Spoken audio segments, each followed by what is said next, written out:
সারা রাত্রি আপনি মেয়রের লোকজনকে পাননি, বেলা 2টোর পরে আপনি পেয়েছেন, খিঁচ মেরি পড়ে। বিষয়টা হচ্ছে যে ভবানীপুর সিটটা তো বিজেপি। আপনারা জানেন 77 নম্বর ওয়ার্ড ফিরাদ হাকিম কিভাবে এখানে ভোট করে, একটা ওয়ার্ড থেকে 17,000 ভোটে লিড নেয়। সেই জন্য শান্তনু সিনহা বিশ্বাস কাপড় বিতরণ করছে, তোলাবাজির টাকায় কাপড় বিতরণ করছে। নিয়ে নিন, আরো যা আছে মালগুড়ি এদের বেরিয়ে যা, অদরক্ত বের করে দিতে হবে, ক্ষমতাকে হারাবে।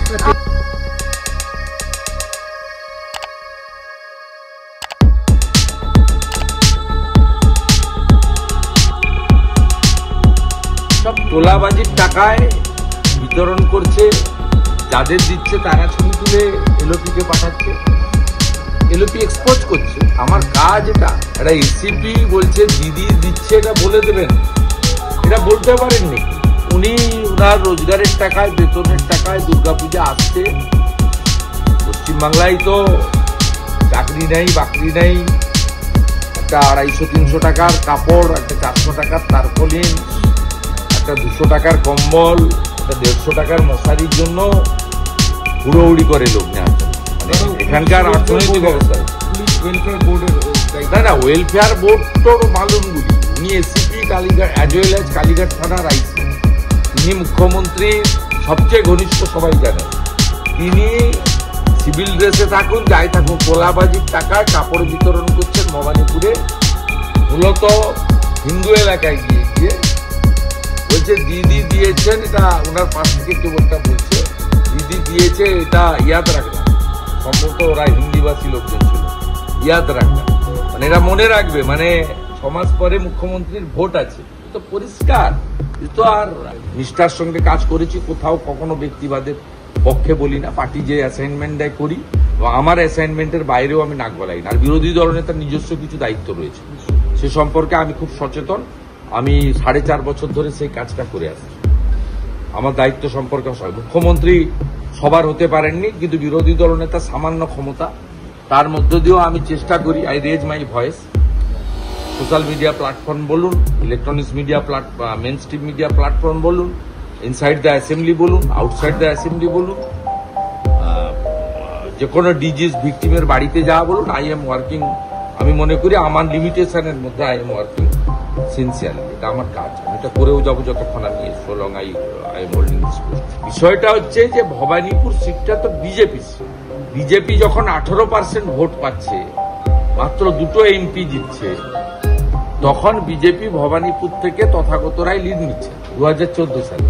এবং 2019 সালে যখন বিজেপি 18টা সিটে জিতছে, তখনও ভবানীপুর থেকে মাত্র 2000-2500-এর ডিফারেন্স। মমতা ব্যানার্জি নিজের বুথে হারছেন, ঠিক একইভাবে 2024 সালে আপনারা জানেন 77 নম্বর ওয়ার্ড ফিরাদ হাকিম কিভাবে ওখানে ভোট করে গুন্ডাদের দিয়ে। একটা ওয়ার্ড থেকে 17,000 ভোটে লিড নেয়। 8টা ওয়ার্ডের মধ্যে 5টা ওয়ার্ডে হেরেছে। ভবানীপুরের তো মেজর ওয়ার্ডে হেরেছে। এবারের ভোটে 24 কত গ্যাপ আছে? 7,800, 8,000। এসআইআর হওয়ার পরে চেতলার ওইসব অবৈধ বাংলাদেশি মুসলমান রোহিঙ্গাদের নাম বাদ যাওয়ার পরে, যে অবৈধ সব ভোটার আছে, মৃত ভোটার বাদ যাওয়ার পরে, ওখানে ডিফারেন্স থাকবে? কোনো ডিফারেন্সই থাকবে না। সেই জন্য উনি কখনো ওখানকার যারা বস্তিবাসী ভোটের জায়গা আছে তাদেরকে ওঠানোর চেষ্টা করেন। রাকেশ সিংরা রুখে দিয়েছে, নবীন মিশ্ররা রুখে দিয়েছে। রাকেশকে ওই জন্য জেল খাটতে হচ্ছে। কারণটা তো কংগ্রেস অফিসে গিয়ে বিক্ষোভ দেখানো নয়, কারণটা হচ্ছে ভবানীপুরের গলার কাঁটা, সবাই জানে। সেই জন্য শান্তনু সিনহা বিশ্বাস কাপড় বিতরণ করছে, তোলাবাজির টাকায় কাপড় বিতরণ করছে। নিয়ে নিন, আরো যা আছে মালগুড়ি এদের বেরিয়ে যা, অদরক্ত বের করে দিতে হবে, ক্ষমতাকে হারাবে। ভয়ঙ্কর কথা বলছে বাংলাদেশের ইউনিসেন, বলছে অন্য ধর্মের মাইক বাজলে দুর্গাপূজার মাইক।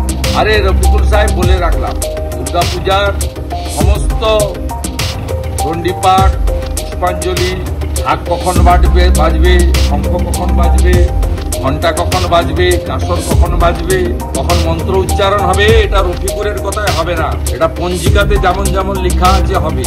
আপনি সাউন্ড কমাবেন না বাড়াবেন, আপনি ঠিক করুন। কোনো হিন্দু, আমি আমনাগার হিন্দুদের বলছি, কোনো একটা জায়গায় যদি পরে আমাকে হোয়াটসঅ্যাপ মেসেজ, সবার হোয়াটসঅ্যাপ আছে, আমাকে বলবেন, আমি পৌঁছে যাবো। কলকাতায় থাকলে 1 ঘন্টায় পৌঁছে যাবো, দূরে থাকলে 2 দিন গতবারে গার্ডেন রিচে পৌঁছেছি, একই কাজ করেছিল। গার্ডেন রিচে বলেছিল আমাদের এলাকা মাইক খোলো, গায়ত্রী হবে না, চণ্ডী হবে না, মন্ত্র পাঠ হবে না। ওইখানে বুকের উপর দাঁড়িয়ে আরতি করে দিয়েছি।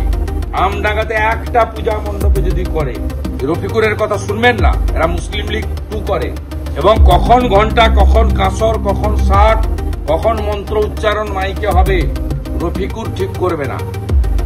এখনো এটা ইউনুসের পশ্চিম বাংলা হয়নি। মমতা চেষ্টা করছে হিজাব করে, হয়নি, পরিষ্কার করে না। পাস করাবে না, পাস করাবে না, তার কারণ চাকরি দিতে হবে, টাকা নেই। কলকাতা ভ্যানিস হয়ে গেছে, লন্ডন থেকে আরো এগিয়ে গেছে।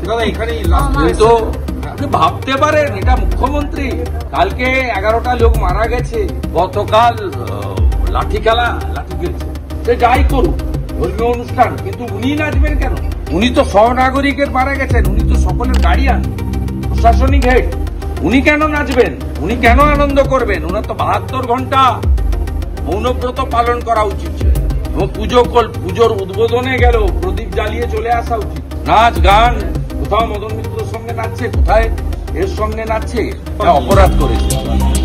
আর আইএমডি যখন অরেঞ্জ ওয়ার্নিং দিয়েছিল, আপনারা যে জানান, মানুষ জলের মধ্যে বেরিয়ে যদি অপরাধ করে থাকে, আপনারা তার চরমতম অপরাধ করেছেন, মানুষকে সতর্ক করেন।